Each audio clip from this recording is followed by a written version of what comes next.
আসসালামু আলাইকুম রহমতুল্লাহ বারাকাতু। প্রিয় বাংলাদেশি ভাইরা, আপনাদের উদ্দেশ্য কিছু কথা বলতেছি, শুনবেন একটু, প্লিজ শুনে যাবেন যারা নতুন সৌদি আরবে আসতে চান।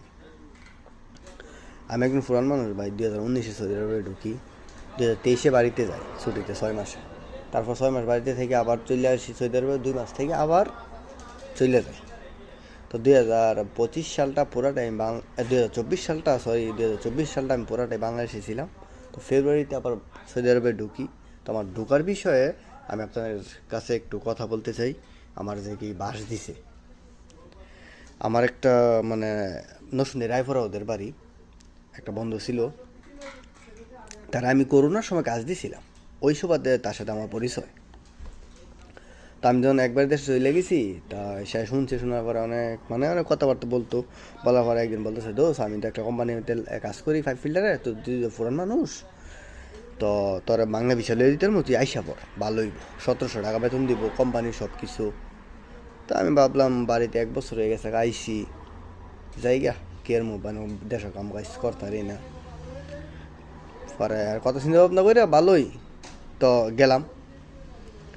যাওয়ার পরে মানে আমার কি কি একটা ফার্ম দিয়েছে, কয় দোষ 8 ঘন্টা ডিউটি করবি, 1700 টাকা বেতন দিব, খানা তোর নিজের, আর রুম আকামা কাগজপত্র সব মাহাজনের। মিয়া তুই পুরান মানুষ, বাসা বোঝোস, কাম বোঝোস, আই ফর ভালোই কি একটা কথা কইছে। আমি তো হ্যাঁ কথা বিশ্বাস করছি, গেছি গা।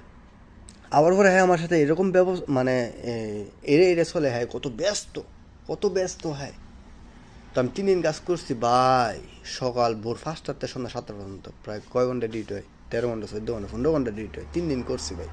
আমারও তো এটা জানোই ভাই, এত কষ্ট ভাই পারতাম না। পরে আমি কোম্পানিতে না কইয়া আমি আরেক জায়গাতে এসে উঠি, এক জায়গাতে একটা দোকান চাকরি নেই।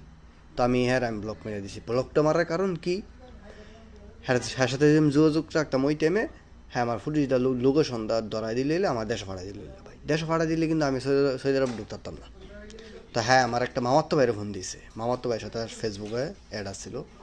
তো মামাতো ভাইয়ের ফোন দিয়ে কইতেছে যে ভাই মনে হয় তো কোম্পানিতে গেছে, কোম্পানিতে আমার চাপ দিতেছে। তো মামাতো ভাই আবার আমার ফোন দিছে, ওনার সাথে আমার যোগাযোগ ছিল, ইমো নাম্বার আছিল ওনার সাথে। কিরে তুই বলে কোম্পানিতে গেছ? আমি ভাই হ্যাঁ আমার 7 ঘন্টা ডিউটি, এখন আমার ডিউটি করা দিয়ে 14 ঘন্টা 15 ঘন্টা, তো আমার সম্ভব ভাই, এটা তো আমার জানোই। ফরকত এখন কী করবে? আমি কইতে হ্যাঁ কোন যে আমার 2-3 মাস সময় দিতে, আমাকে কাগজটা ব্লক না মারে, আমার 2-3 মাস সময় দিক, আমি 2-3 মাস পরে আর 20,000 টাকা দিয়ে দিই।